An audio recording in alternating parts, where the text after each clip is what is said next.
Bon matin à toi. On est dimanche. Oui, encore. Hem, J'espère que tu es pas tanné de me voir la face. J'ai, j'ai beaucoup pensé cette semaine, en faisant le ménage de ma salle de prière, hein. J'ai changé un peu mon cadre ici, j'ai repris le contrôle parce que des fois, et dans nos pièces à la maison et dans notre tête et dans notre cœur, des fois, on accumule des choses, on déplace des affaires, on remet ça, puis on empile, on se dit on fera ça plus tard. Et des fois, on se rend compte qu'il y a un tumulte, hein, qu'il y a comme trop de choses en même temps. Puis on se sent submergé, ça peut être le mot. Hein. Alors, je parle autant dans le physique, dans notre environnement, dans une chambre ou quelque chose comme ça, que dans notre cœur ou dans nos pensées. Alors, faites le lien. Quand on ressent un vide, quand on se sent submergé, c'est le temps de faire un ménage. Les mauvaises pensées, les mauvais souvenirs, allez, on les nettoie, hein? On les nettoie et puis, alors, en faisant le ménage de ma salle de prière, je me suis rendu compte qu'il y avait des choses que je ne devais pas laisser dedans. Et c'est la même chose avec notre cœur. Je faisais un peu le parallèle entre le deuil et les pertes et les choses qu'on accumule. Et je me rendais compte que faire un deuil, c'est d'aller confronter notre tristesse, notre douleur, nos souvenirs. C'est d'aller t'asseoir dans les lieux où tu les serres fort, puis tu as le droit de pleurer, tu as le droit de te fâcher, tu as le droit de vivre toutes les émotions que tu as à vivre. Et quand tu le fais, c'est là que tu te rends compte que tranquillement, le travail de deuil s'est fait. Les emmener devant Dieu, c'est les regarder avec les yeux de Dieu aussi. Ça nous aide à, à mettre une qualité, à regarder ça d'une façon positive, à regarder ça comme euh, ces êtres-là qui nous ont quittés avec leur corps. Le corps, on ne le voit plus, mais l'âme et l'esprit est toujours en vie, est toujours en vie. Alors, c'est oui, un travail de deuil. C'est sûr que ça peut prendre des années, puis c'est correct, mais se permettre de faire le ménage de temps en temps, euh, de regarder l'état de notre cœur, hein, de faire des bilans, de voir où est-ce qu'on en est aujourd'hui. Est-ce qu'il y a des choses que j'ai besoin de faire? Est-ce qu'il y a des choses que se permettre de guérir, hein? Une guérison d'une plaie, euh, ça se fait pas juste en l'ignorant puis en la laissant se salir dans tout ce qu'on passe au travers.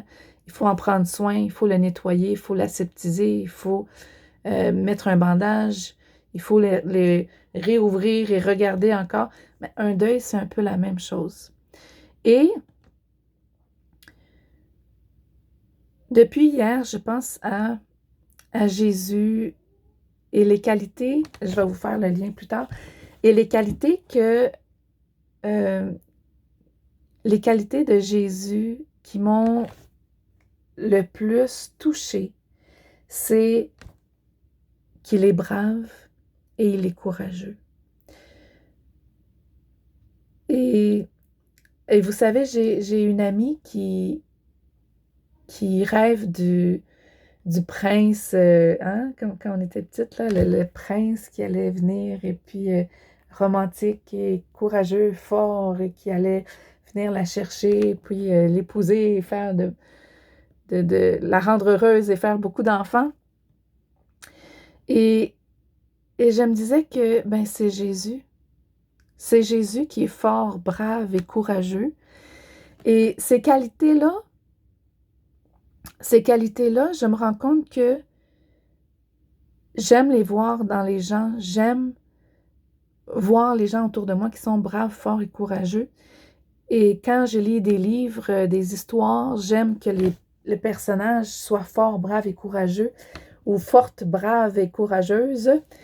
Et, euh, et je me disais, mais ouais, je pense que la bonne façon d'affronter la vie, c'est d'être comme Jésus, forte, brave et courageuse. Et ce que j'aime de voir dans les gens, je me rends compte que je l'ai aussi en moi, euh, pas pour me vanter, mais pour vous dire que ça vient de Dieu, qui nous aide à être fortes, braves et courageuses dans ce qu'on traverse et dans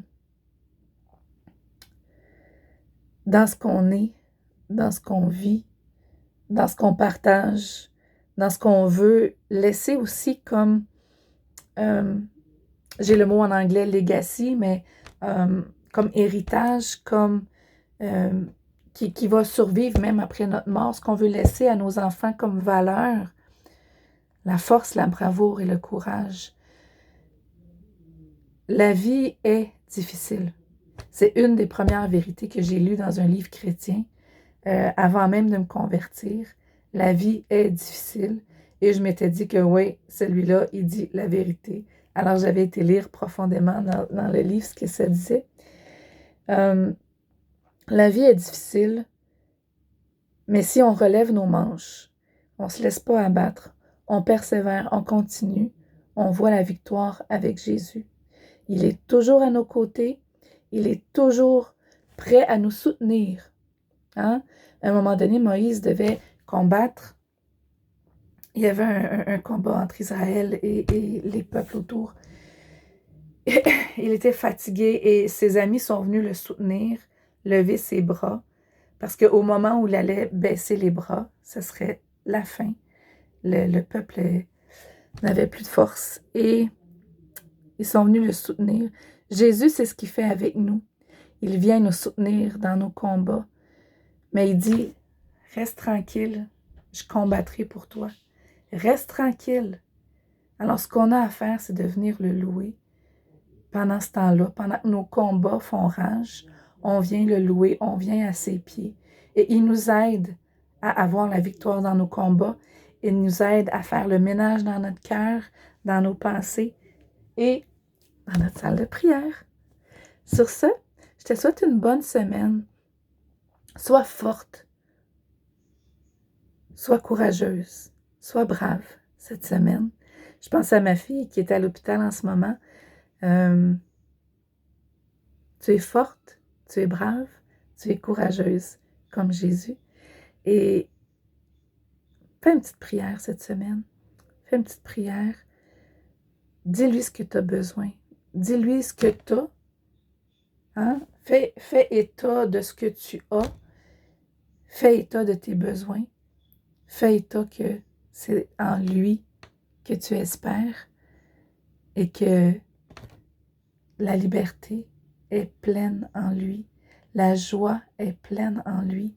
La force, le courage, la bravoure est forte en lui. Alors il est la source de ce dont on a besoin. Ouf, il y a un trésor en Jésus-Christ, il faut aller le chercher dans sa présence, par la prière, par la louange et par la lecture de la parole. Hein? La Bible, sortez-la de vos recoins, enlevez la poussière dessus, ouvrez-la, lisez-la, laissez la parole vous parler. Bonne semaine.